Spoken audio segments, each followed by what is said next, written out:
Broadcast is now starting. All attendees are in listen-only mode. Well, hello everyone. This is Dr. Richard Barwell. I'm calling you from downtown sunny Cocoa Beach, Florida.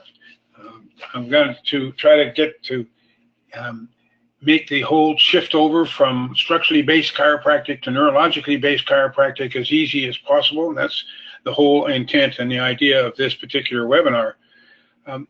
I want to sort of preface this by saying that this is sort of a basic guideline as to how you start that conversation on how you make the shift.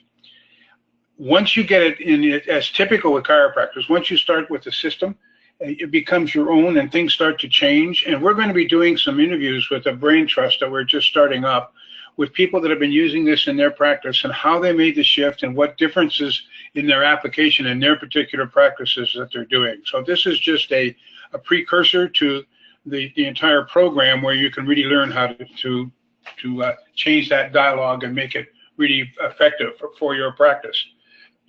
There's a couple of things that we want to sort of consider to begin with on this, and this is something that sort of started way back when I was in college, and we sort of followed along with what we were taught and what we were exposed to. And there's a question that basically I want to ask. Critical questions here. Does structural govern function? Structure governs function is what we learned when we were back at chiropractic college. And we had to learn how to sort of recite this. And this was a mindset that followed us throughout our entire practice of those that graduated in this era. And the reason is because we had to find some sort of support for the concepts of vertebral subluxation is the cause, and that's all we were focused on was the structure. But you know, we had to really now stop and take a look and say, well, that doesn't really make sense if you really think about it. That means that you start out with the structural problem, and then it's going to change the function as it goes along. But what created the structural distortion to begin with? So the other side of the coin is, does function govern structure?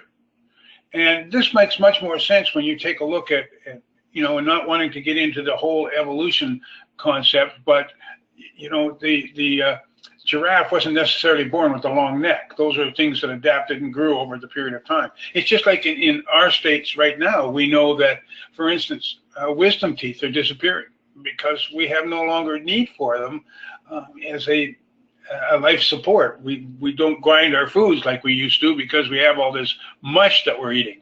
So we want to take a look at function governing structure from the concept of chiropractic, saying, well, something had to create the structural distortion. That had to be something within that function of that system that created it. You know, as my friend Dr. Rich Applin loves to say, there was a process behind the creation of vertebral subluxation. So why aren't we looking at that process? And those are some bottom line concepts that we really need to get in our head before that we can even start to talk about this to patients down the line. We need to make the shift in the head. The other thing is this: does the adjustment alter structure?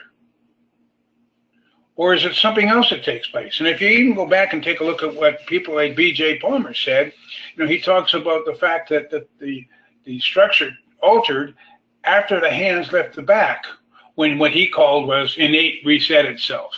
Well, that innate is expressed through the nervous system. So obviously, we were shorts in our thinking about how this really worked. We needed to take a look at the fact that the adjustment was the catalyst that created the change, that created the structural change in the long run. So these are just some critical questions to sort of put up front to begin with that you need to get in your head as to what chiropractic is all about. Now, this creates some changes, and this is part of the shift that happens in chiropractic. BJ said this: when facts are known, knowledge exists. When facts are known, knowledge exists. When we possess knowledge, faith and belief disappear, for one is the skeletal frame for substance of the other. And, you know, I want to keep talking about this and talking about this. I dug this slide up from a long time ago when I presented this. And the profession is just not ready to hear it. But now the profession is starting to move, and we're starting to see that direction towards that neurological base, and people are starting to understand it. And when we get that knowledge now in place, thanks to the research that's been going on out there, that faith and belief, you know, that faith and belief in the principles of chiropractic was enough to support chiropractic through tough times. you know what? That starts to disappear because it builds on knowledge. And when you have knowledge, you have something that's a whole lot better than just a belief system to support something. We all knew that, and believed that chiropractic had great powers to change the human being, to change how we responded to our environments, to change a disease pattern that had developed.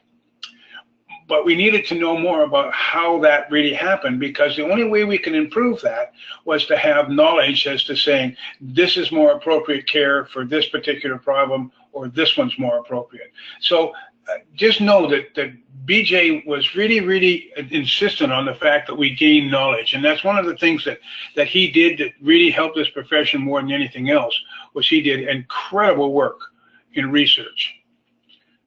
So a major challenge in possessing knowledge. Here's some of the knowledge. Chiropractic alters the central nervous system. While we have said these kind of things all the way down the line, our weakness was the fact we never were able to really prove it. Prove it by systems that we could show reproducibility. And this thing is far beyond the spinal nerve root that chiropractic was stuck on for so many years. And I come from that background. I come from the background that was all about vertebral subluxation correction, but it didn't answer all the questions for me. It left things blank.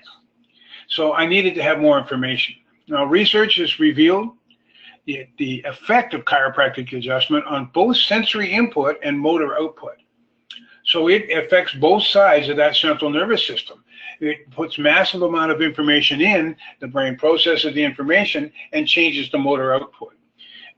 That's a very simple explanation on a lot of the work that Dr.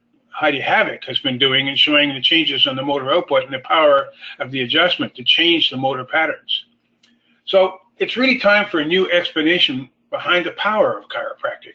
And that's something that we need to do and change in our dialogue in our offices, and in our dialogue in our head, and in our dialogue with one another, for goodness sakes.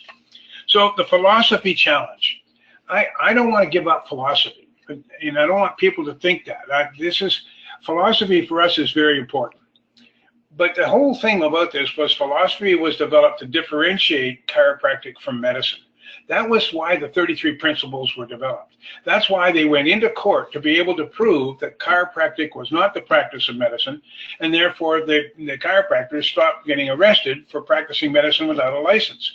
That was the reason behind the development of a philosophy of chiropractic. But it wasn't designed to create this dogmatic profession that says that's all you need to know. We need, just standing on that wasn't good enough. We needed to know and improve the practice of chiropractic and the profession of chiropractic. That was our jobs once this has been done. And I think we have fallen behind on that one. So the challenge is not with the focus on the neurological construct of chiropractic, saying, yes, it's about the nervous system, but it's about the lack of evidence that the nerve root involvement that gave us the problems. So we need to take a look at this. The concept was right, being neurological in foundation, but the application based on the knowledge of 120 plus years ago was wrong. And it was, in fairness, that's all they had to go on. They saw something that they did that created a change, and they made an assumption that it was that correction of the vertebral subluxation and the pinching of the nerve root that was what was going on. Well, that's been shown that that's not the case. It's sort of like, when the medicine used to bleed people and some people survived, they said, oh, we got to bleed everybody now because that's what works. Well, they found out that was the wrong thing to do. We're finding out today that the drug therapy is most oftentimes the wrong thing to do. And sooner or later, we're hoping that that catches up with them and we can finally get on to really taking care of one another. So basing something on 120 years ago, maybe it's not the best idea. The principles prison. Principles should not stop the progress of the profession. Principles are something they give us a foundation, but that doesn't lock us in as knowledge comes down. We need to be able to adapt. So new knowledge should develop a new understanding. That's the challenge. Principles based on incomplete information must be updated. If it's not, it's going to die, because the principles, they may have a baseline, but when they couldn't come into application into your practice, it may stop you at a certain point, and that's what's going on. And then we run into this thing that drives me absolutely insane. This business, I'm a principal chiropractor, and we get this blockage going on that the dialogue stops because the types that are locked into this, it's all about our principles. It's about the 33 principles, and they're written like they're in stone, and that's it. Well, they're not in stone. Actually, the first parts of them are very good, but as you move on down the 33 principles, you find out that they're locked in to the knowledge of 120 years ago. So we need to start to break that blockage and say, yeah, let's maintain the principles, but let's also take a look at what new knowledge does to help us improve those principles and make this a viable, up-to-date 21st century profession. I'm not talking about getting rid of it. As a matter of fact, B.J. Palmer said this, and I always love to bring this up when I'm in discussion with people who saying, oh, I'm a principal chiropractor. B.J. said this: he who seeks truth and factual progress for the development of mankind is a breaking plow. He denies and ignores stagnant customs and traditions. His task is to liberate man's mind and body from the limitations of old principles by introducing new principles with greater possibility. And that's what I see neurologically based chiropractic is doing. It's taking chiropractic to that next step. It's taking it away from that concept that we're all about structure, and we're getting it back to the fact that it's really about that nervous system, and it's about the nervous system at the highest level, not at the spinal nerve root. So that's the direction that we need to get our head going. The scientific challenge, that's our big problem here. There was never science to support it. We didn't understand how the vertebral subluxation came into being. We talk about it very quickly. We say, yes, it's stressors, mental, physical, and chemical stressors create subluxations. But nobody bothered to look into saying, well, how does that exactly happen? And if that's the case, they're the precursors to a vertebral subluxation. Why don't we deal with the issue at the precursor instead of waiting until the subluxation develops? And the confusion came in the differences of how the vertebral subluxation started and what the adjustment actually does. So we need to break through that. The effectiveness of life force techniques and getting the same levels of responses as manual adjusting. And that's one of the interesting parts that we have going on when we take a look at all of these tonal techniques that are out there. And we have this group now on the other side of the profession that's talking about manipulation, not truly understanding that an adjustment isn't just about manipulation of a joint. An adjustment is how you affect that nervous system and what your intent is in doing so. The fact that most post measurements are limited to patient responses. And chiropractic has existed for the 120 years based on the fact we got results. We couldn't always explain it. We gave our typical inline explanation saying, well, your vertebrae is out of alignment. We need to put it back in alignment. This vertebrae is stuck in position. We need to get it moving again. And the only way to be able to show that was to say, how do you feel? I feel better. See, it works. And that's all we had. And then there was no justification then for care beyond symptom relief. So all of those things got challenged in it. The dialogue moved from subluxation, then to vertebral subluxation, and then to vertebral subluxation complex.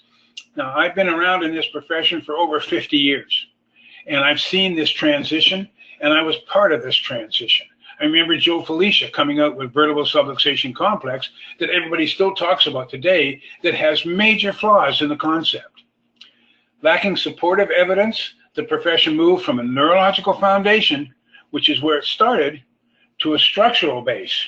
And we started looking at x-rays and curvatures and misalignments, and that's what started to happen. We started to talk about joint mechanics, and physical therapy and the role of the chiropractic adjustment became lost, and that was to improve neurological function.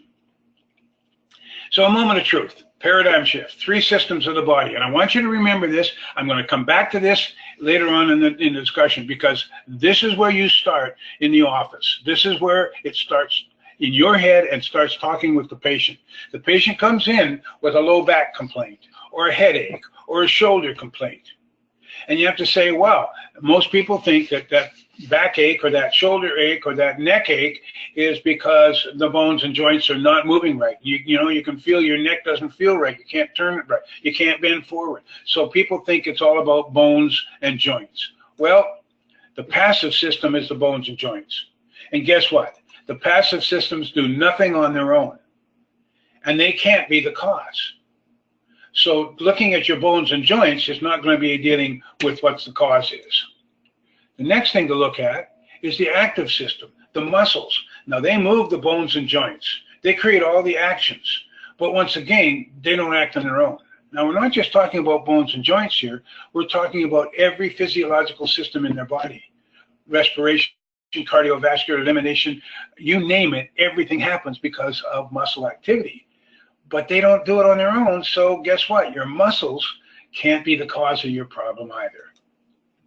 The last part of this is the control system, the nervous system. It's the central organizing authority of the body, and that's the seat of all dysfunction. It's telling there's some problem in there that's telling the muscles that it's some incorrect information that's causing systems to start to malfunction. So we need to find out what's going on in your control system, in your nervous system. That's the moment of truth for chiropractic. And that's the moment of truth for patients. And you use this with them, they understand it. It makes sense to them. Interesting. People have to talk about things like Stevenson. Stevenson came out, and both Stevenson and BJ said the same thing. They said the cause is not vertebral subluxation, but in the brain. In the normal complete cycle, the cause is in the brain and is innate intelligence. Remember, the nervous system is in charge of the expression of the innate intelligence of the body. It's the carrier for it. And if something happens to that system, we have an interference at the innate intelligence level of the body. He said, I think we confuse our explanation of what we do with why we do it. We do an adjustment using the rich, nerve-rich joints of the spine as our window to restoring balance within the brain where the subluxation began. This is something everybody has missed.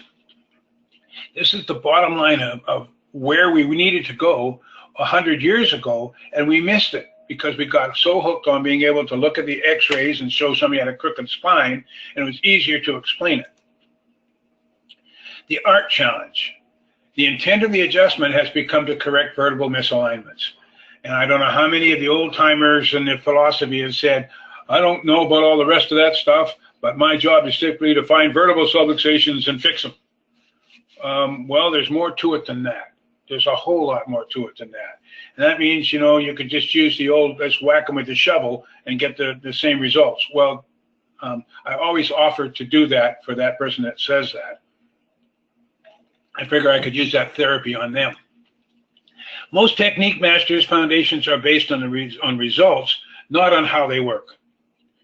And so it's a challenge with technique, and we need our technique masters. This isn't a comment that says that we don't need them. We need them. But they're all looking at how they get results with their system. And their system works really good for them. And sometimes you can copy some of them, but that's something special is because they develop that particular approach and it suits them perfectly.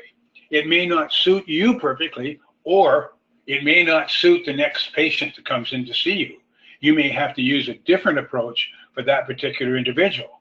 Well, how do we know? That was one of the big questions that I always had with technique masters. Vast majority of chiropractors develop a diversified technique approach because we find out that not one technique works with every situation.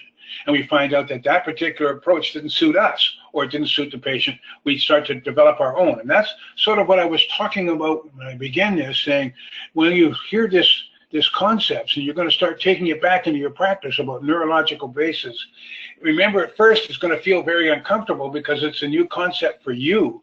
But as you start to own it, you start to understand it, you start to study, and you start to have equipment that can back you up, what's going to happen is you're going to start to modify it so that it really suits your message and your approach and your way of running your practice. And that's fine. That's what we want to see these things develop. B.J. Palmer was by far the most well-studied technique master, and he changed his methods many times trying to find out what the best approach was. As the profession moved towards the mechanical model, we saw that techniques started to follow. And I'm not picking on CBP, but that's a 100% structural approach in chiropractic. Does it get results? Yes. Does it get results every time? No. So we need to be able to take a look and say, when is CBP, for instance, applicable versus a specific upper cervical versus mastering chiropractic? You need to have some sort of guideline. The mechanical model excludes tonal techniques, which is where the big challenge has always been in the profession. Those that are so stuck in the structural model of chiropractic have no answer as to where tonal approaches belong. Because they don't understand how they work, and because they don't understand how they work, they don't know if they're really a chiropractic because it doesn't match what they do. I remember when Activator got started. I was in practice and people started using Activator. And everybody was going like, what is that? That's not chiropractic. You're not moving that vertebrae.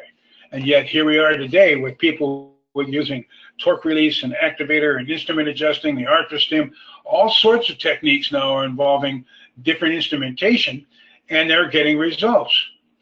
Well, they're not necessarily moving that bone directly like people think they are when they're doing manual adjusting. But it still works. Is that part of chiropractic? I say yes, of course it is. But we need to understand how that fits into chiropractic. If you're just doing strictly the structural model, it doesn't work.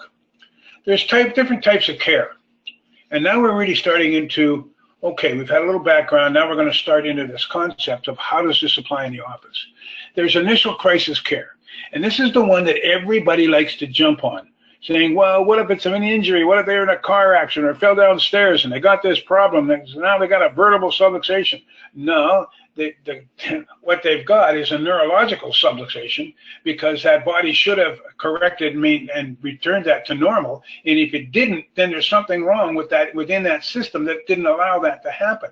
The body's supposed to be self-maintaining and self-correcting. I mean, that's the ideal expression of innate.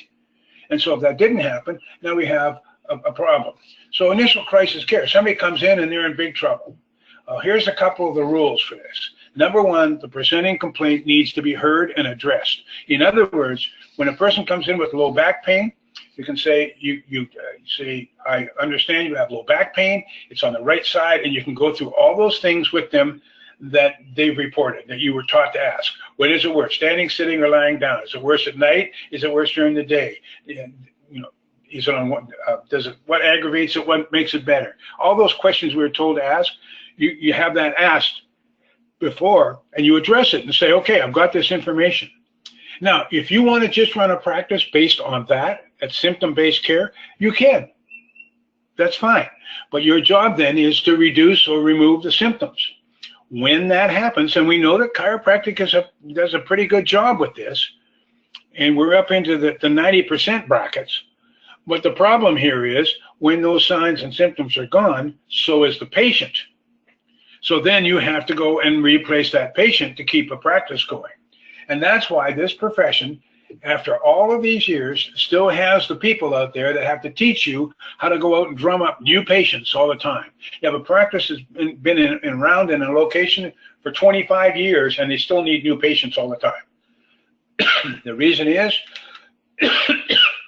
because they are symptom-based, and when the symptoms go away, the patient goes away and needs to be replaced. The next level of care is initial stabilization care. This is one of the things that I learned a long time ago from the Riekman Felicia programs of Renaissance and the Riekman program, and again with Joe Felicia in the Quest program. This was my primary goal.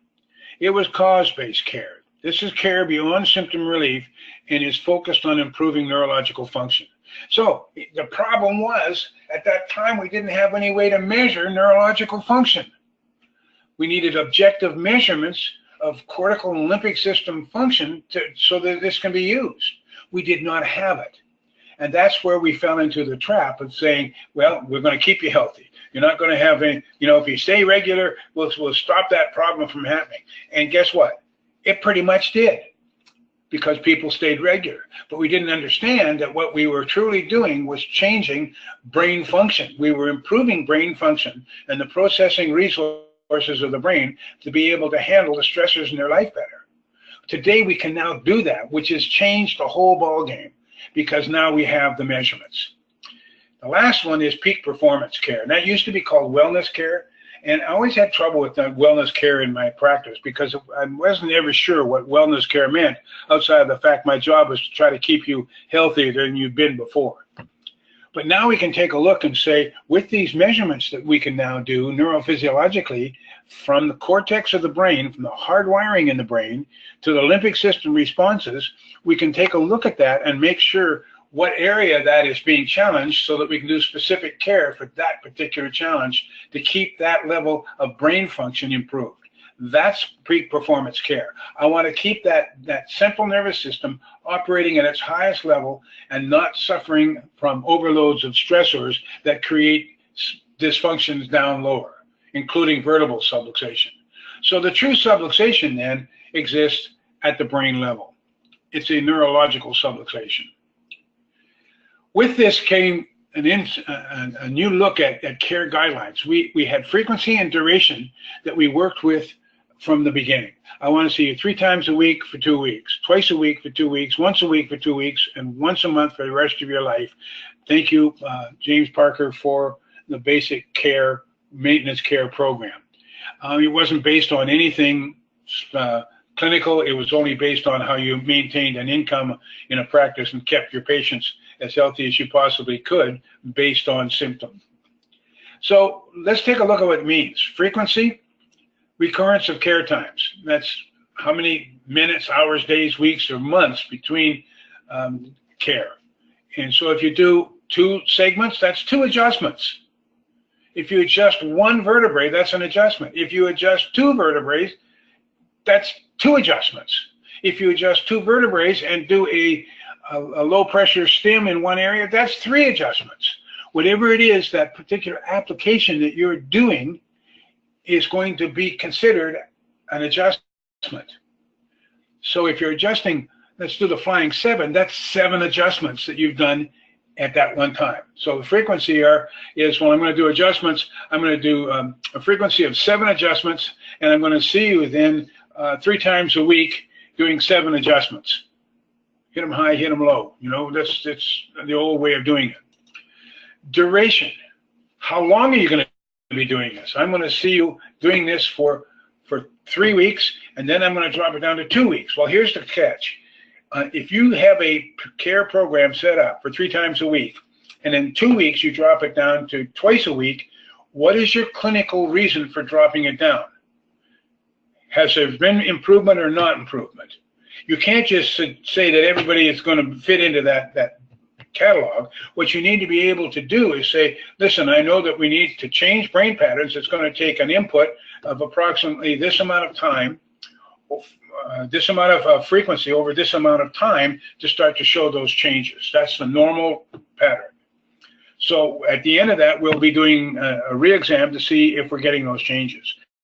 Once you see those changes happening, then you have clinical justification for changing the care frequency. The next thing, and one of the things that came out of this we'd never considered, was the intensity, the type of technique, and the amount of areas involved, and the frequency of the care. How intense do you need to have? And we've all run into this problem where we have people that react tremendously when you do just light work. Take a look at network. When you're really that specific and changing patterns, you get changes, and you can get massive changes with just light stimulation. You get massive changes with high intensity, specific upper cervical, TMJ work. So what's the needs of the individual? Because the individual needs to break a pattern that's been there for 50 years and it's not changing. I know one chiropractor that saw a person doing weight balances left to right, and what happened was after like 30 visits, nothing had happened. Well, obviously what they've been doing, it does not change the pattern. Maybe you need to do something that's of higher intensity and more specific to the needs of that patient. That's something that need to be considered. Intensity of care, new considerations involves the dynamics of the adjustment applied, what technique you're using, the areas of neurological stimulation, the frequency of the care, and the neurological needs of the patient. This is new stuff. This is things that we need to take a look at, and this is going to make you all better doctors, better chiropractors applying the great art of chiropractic. When you can match the neurological needs of the patient more appropriately, that patient's going to get much better responses. Law of hormesis, biological law, says this: strong stimulation stops the physiological response. So when a person first comes in, if they're locked into a pattern, you may need to use a stronger stimulation to get it changed. And it's sort of like you hit him over the butt with a shovel. Yeah, that's a strong stimulation, and that may break a pattern, but you don't want to keep doing that every time, especially if they started to improve. The higher the force, the higher the stimulation. Manual adjustment has a lot of stimulation. Upper cervical work, very high stimulation. TMJ work, you got to be very careful with TMJ work. You can get a lot of intensity out of TMJ work. Strong stimulation area, multiple areas or increased frequency. As they start to improve, we want to show moderate stimulation because it inhibits physiological responses. So once the patient starts to show signs of improvement, less stimulation keeps the system moving in the right direction. If you go back and use strong stimulation, you literally will stop it and they have to start over again. You don't want to do that if they're already moving in the right direction. Then light stimulation encourages a physiological response. When you see the neurological responses moving back towards balance, less and lighter is best once the system starts to move towards that balance. And we've always heard that in the profession. Less and lighter works better as the patient improves. So you need to be able to be backing off as that person improves, doing less and doing lighter, and you'll find you'll get better results. And if you can't measure it, you can't manage it. So if you don't know what we're talking about, if you don't know what the neurophysiological responses of that person are, you can't manage it.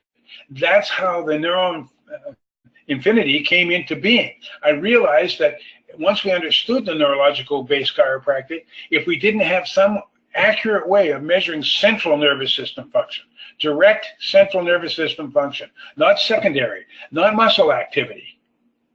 And if you're measuring temperature and paraspinals, you're still measuring muscle activity on the capillary beds. So you needed to have accurate measurements, and that's why I ended up developing the instrument to be able to do that. If you can't manage it, then you don't know how to improve it. And that's important. Once you can manage it, you can see whether you're improving it or not improving it. So options in restructuring of shoulder neurological. Number one, stop using structural examples to explain chiropractic. Stop using the spine and the vertebrae, because the minute you do that, you lock that patient back into that. You're a bone doctor, a back doctor, a spine doctor, and it's all about structure. You need to get a brain. In more ways than one. You need to get a brain for yourself that shift into the neurological, and you need to have a brain to show this is where the problem is. Stop using the pinched nerve example. It doesn't work. It's not true. Drop the use of vertebral subluxation to explain a neurological based care. I don't mind the use of subluxation, but it's a neurological subluxation. It's a neurological fault. It's a neurological challenge that you need to be using that happens to create the vertebral subluxation. You need to develop a neurologically based exam. You know, if you say, great, it's all in your brain, and we need to take a look at what's going on in your central nervous system, and then you start doing spinal x-rays and using that as your reference, they're going like, well, what happened to the central nervous system? So you need to have a neurologically based exam. And that's, you know, you can do neurological testing in your office. Orthopedic tests don't tell you diddly squat, so you might as well get rid of the orthopedic tests. The orthopods don't use them either. So let's get back to using a neurological based examination. And if you're doing reflexes and that's all you're doing, at least that's a start. But there is a whole lot more you can be doing now for neurological based exams. Measure neurological function to determine the value of care. You got to do post exams of neurological function. And then you can add adjunct neurological training programs to your office procedures. And we talk about that, especially at our training. We go through what other ones are available, what things you can be doing. down to the point of some people playing table tennis is ideal for them. Some people, that'd be the worst thing you could do for them. So, but you can add right to your office an income center that actually supports neurological retraining programs in your office procedures. If you're neurologically based, then all procedures, exams, education, and care plans have to be congruent. They have to be based on neurological. And this starts with the first contact in the office. And this is one of the challenges that we have with doctors. The doctors that come to the training program and don't bring their staff go back and expect their staff by osmosis of their great presence to get the big idea of neurologically based chiropractic. It doesn't work that way. Get your staff to the training. They need to understand the great value of chiropractic from a neurological standpoint, from the standpoint that it improves brain function. And when they get that picture, they become some of the greatest referral sources your office can have, because they're going to be out telling everybody about what they just learned. So it's critical that staff understand the intent of the care in your office. Patient complaint goal. First step is to move the patient from signs and symptoms-based care, my back hurts, my neck hurts, my leg hurts, to cause-based care. Driven by a simple question, and this is how easy it is to begin this step. Would you like care that only deals with your symptoms and leaves the cause, or care that addresses the cause of your challenges? It's a duh question, but it's a question you have to put in their mind, and they have to answer this. Well, which do you think would be of greater value for you? Well, I think dealing with the cause. That's exactly what we do in this office. Our signs and symptoms we know came late. We need to deal with what caused them in the first place, because your signs and symptoms was just merely a cry from your body saying, I'm in big trouble. And we wanted to find out why it was in big trouble. That's the simple question, and you can start asking people that right now. It's not too late to do this. You don't have to have anything special. Just start with that. From symptom-based care, as the intent of care shifted from spine care and pain care to nervous system balance, signs and symptoms are no longer part of the success measurement. Do you get that? All of a sudden, because that they're in there to get their nervous system functioning at a higher level, and you can measure that nervous system function, when their signs and symptoms are gone, they're going to say, I wonder how my nervous system's going. I need to get a post-check done. And we can still see that there's still problems in there, but the body has recovered to the point where it's no longer crying for help anymore and causing signs and symptoms. The intent of chiropractic is no longer centered on bones, joints, posture, spine care, or cavitation noise. You didn't get it that time, doc. The intent is to improve neurological function and therefore better survival value. It is to remove interference to the innate expression of one's true health potential. That's your job. And that's, you can shift your practice away from that complaint department practice and get it back to a neurological base where you're truly dealing with the stuff that we had intended to deal with from the very beginning. The power of the innate expression. The technique dilemma. You're no longer locked into a single technique. Explanation is your only consideration. All techniques work. They just work better in certain instances and with certain applications. You need to be able to have some sort of direction to be able to know what technique would be best for that particular individual. We can now measure the nervous system function regarding its state of arousal. We can see whether it's in an over-aroused or an under-aroused, whether it's unstable. That's a bipolar state where it goes from under-aroused to over-aroused, or an exhausted state where we see all of these autoimmune system disorders that keep coming into our office, and we're the only people that can help them because drugs are not going to help these people. Matter of fact, drugs aren't going to help these people in any of these situations. They're just going to unbalance it even more, so they have to take another drug, to take another drug, to take another drug. We don't work that way, but you need to understand how we look at it from a neurological standpoint of being over-aroused or under-aroused. And we have some great guidelines for this. Different technique applications help match the patient's neurological needs. So if you have somebody that's in a state of over-arousal, doing a massive amount of work with that person every time, not a good idea. If they're exhausted, doing very little over a longer period of time will work much better than trying to overstimulate an overstimulated collapsed system. So now we can start to judge from a neurological needs based on that symptoms and picture of the nervous system of the patient. what you know and what's new. So here's what you know. Stress kills. Stress is the killer. Stress is the cause of all of our problems. Every disease, every illness, every symptom, every sign, it's based on the body's response to different stressors. Sympathetic and parasympathetic actions, we need, you know that, you study that in school, you know what fight flight is all about, you know how that affects the system, and if it stays in a sympathetic fight flight, it's now in big trouble. We know the action of parasympathetics to bring things back into balance. You already know that, you just need to be rehearsed on it. Every sign or symptom is the body's cry for help. That's all signs and symptoms are, is the body's cry for help. It's saying I'm unbalanced and this is how I'm manifesting it.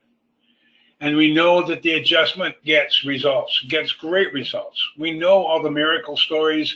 You've all had them. You know that chiropractic gets great results. What happens if we can improve that? So here's the new stuff. How stress compromises brain function. That's what you have to learn. And cortical brain patterns are part of that compromise. What goes on in that hardwiring of the brain that controls the limbic system. That chiropractic helps the brain to return to balance. The work that Dr. Havoc is doing is knocking the socks off of the rest of the profession, looking at this going like, oh my gosh. The people that are having the greatest problem with Dr. Havoc's work are, guess who? Chiropractors. Because it's pulling the rug out from under them. And then we have those people over there that are in that medical model over there that really don't want to hear this because they want to go a different direction to begin with. So they're giving her a bad time and challenging whether her work is valid or not. This is the person that's getting her work published in top flight journals. And these guys that have never published anything in their life think that they have the right to challenge her. I have a real challenge with that. So how to change the dialogue. Remember this? 3 systems of the body. Passive system, bones and joints, they do nothing on their own, so they can't be the cause of your problem.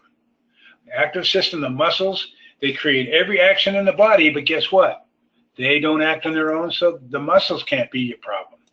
Then we have the control system, the nervous system, the central organizing authority of every single action in your body comes out of that nervous system, the brain and central nervous system. And guess what?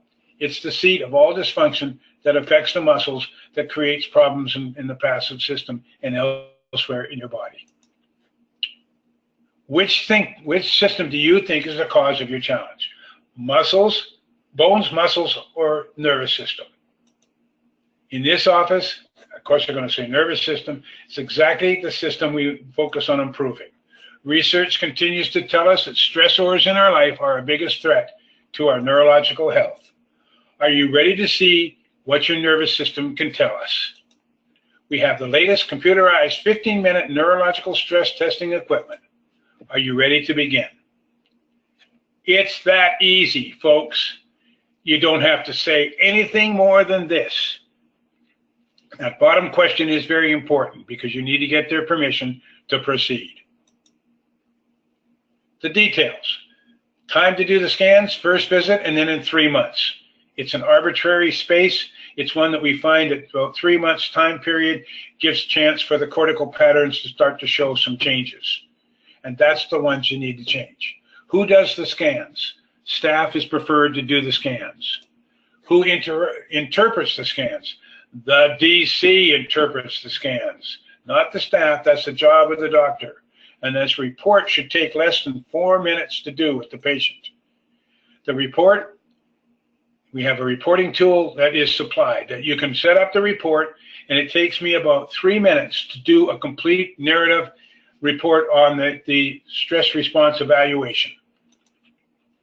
To x-ray or not to x-ray is your choice. It's a great history lesson. You can see what other degeneration has taken place because of the duration of the problem. It will add to the length of time that you're going to look at for helping get stabilization back. Report to the patient is on the second visit. You do not adjust on the first visit because you do not have the information that you need to have to proceed with care. That's a danger zone when you just automatically proceed with care without taking the time to review all the information that you've taken from the patient and your examination and come up with a plan, a care plan. Care begins after the report and after the patient consents to begin care. Added values. Research now shows there's a 20-minute window after an adjustment, thank you, Dr. Havoc, where the CNS is open for retraining. So what happens after the adjustment is very important. So what we've been doing is sending people back out into their chaotic world and expecting that adjustment to hold when they just walk right back into their environment that created the problem in the first place. So we have a 20-minute window time that you can be doing different things in your office that patients pay for to help them rebuild a new neurological pattern, a more appropriate pattern. Adding bio and neurofeedback during this time helps the brain back into improved balance. It adds valuable income center for both the practice and improved results. One of the things that is an addition in this is the thing called the brain tap that Dr. Porter has developed. And I just want to say this, for those of you that are interested in coming to the training in December, we present, everything that we present at our training has to do with brain function.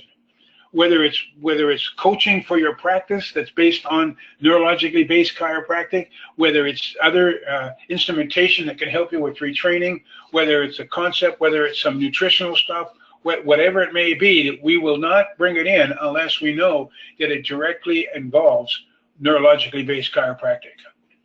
This includes also a scoliosis reintegration training program, one of the most incredible retraining programs for scoliosis that is non-invasive and gets incredible results, where you reestablish neurological connections, neuromuscular reintegration, and help improve or get rid of that scoliosis, and especially in young people. It's just, it's incredible, and that's all built into the program.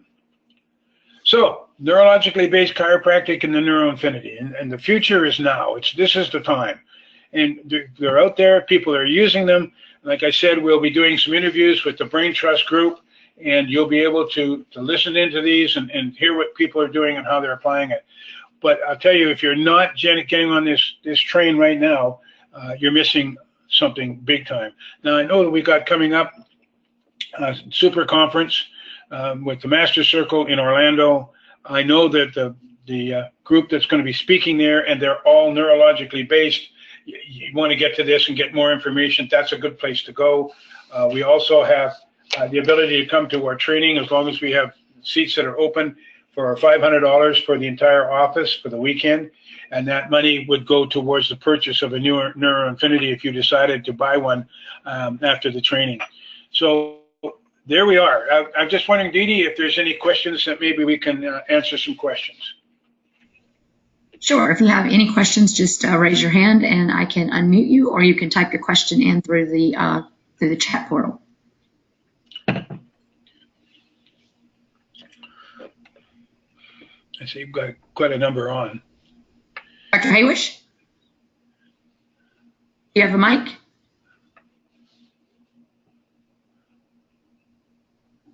Okay. No mic. You can type it in. Two hands raised, but neither can I unmute, so they've probably muted themselves. All right, hold on, we got a question typed in. Oh, the seminar is going to be in Atlanta on December 8th through 10th. And also on the Thursday before, on December 7th, Dr. Steve Hoffman will be doing an MC2 technique seminar.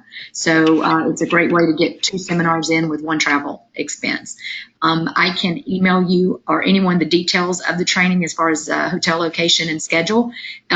Just contact me at dede@neuroinfiniti.com. And we have Dr. Tim Merrick, Dr. Laura Hansen, Dr. Rich Applin, Dr. Dennis Perman, Dr. Patrick Porter, myself. Who am I missing? I know that those are going to be there. Yeah, Dr. Hoffman and Dr. Perman. Steve and yes. Yeah, so those are going to be some of the presenters over this 3-day weekend, 2.5-day weekend. So you'll get just tremendous information. Anybody else with a question?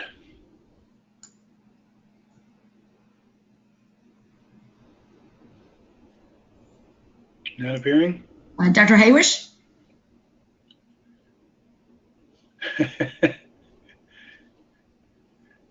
Come Come on, Doc, I want to hear from you. It looks like he's muted himself because I can't unmute him. So if he can type his question in, that would be awesome.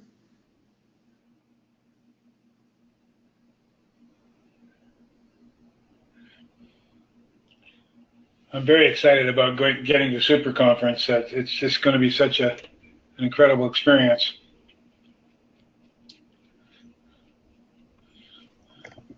And the next question is, will the webinar be recorded? Yes, I did record the webinar, and everyone in attendance will get a copy of that probably later today or tomorrow. Next question, can you consider coming to Dallas? There are a lot of students and docs here with MC2 technique training, me especially. So Dr. Barwell? Gee, all we need to do is let's get something set up. Get in touch with Dee Dee. let's get a venue set up down there. I know one of the times I was out there, we just went and spoke right at the to the Neuro Club at the university. So maybe that's what we can do, and that goes anywhere else. I'm interested in going and speaking anywhere, but we need to make sure we've got enough people there that makes it worth the travel. That's all. But I'd love to.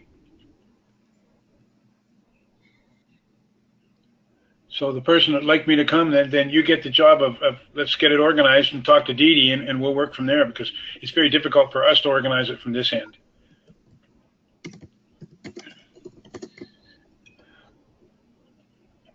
Okay, let's see. Sometimes I get on the biochart that a person is under aroused, but their NI score shows that they are over. Which do I follow? That's Dr. Hoach. Good question. On the biochart, remember, we're just looking at basically limbic system responses, and sometimes that's it's a guideline, but the more what you need to have is the actual neurological measurements to really see what's going on in the system. So the system may be showing some signs that all these challenges that they have, but we need to take a look at what's really truly going on at the hardcore level, which is the brainwave pattern, the cortical pattern, and you'll see what's driving the whole system. So I hope that answered it. Use that biochart as a guideline, but it's not a measurement. The measurement is the NeuroInfiniti.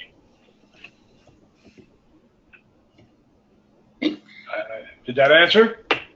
I think so.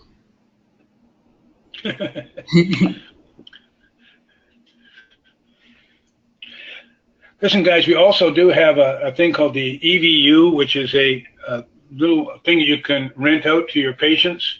We've got several doctors that are renting these out now, and it fits on the finger, and it does skin conductance, hand temperature, and heart rate variability, and they can take it and train at home with this, and they have it for a period of time. They rent it for a period from you, and it generates income, but also as they're using it, it sends a report back to the doctor so that you know whether they're using it or not, and you can follow what's going on with them. So this is the question of like how much paper I wasted over the years of sending exercises home with people, and I knew, they got thrown in the garbage when they got home. They never did it. This way we can follow up on them. It's called the EVU. It's a great little thought technology piece of work. These guys are just cranking up great stuff. Anything else? I think we're at time.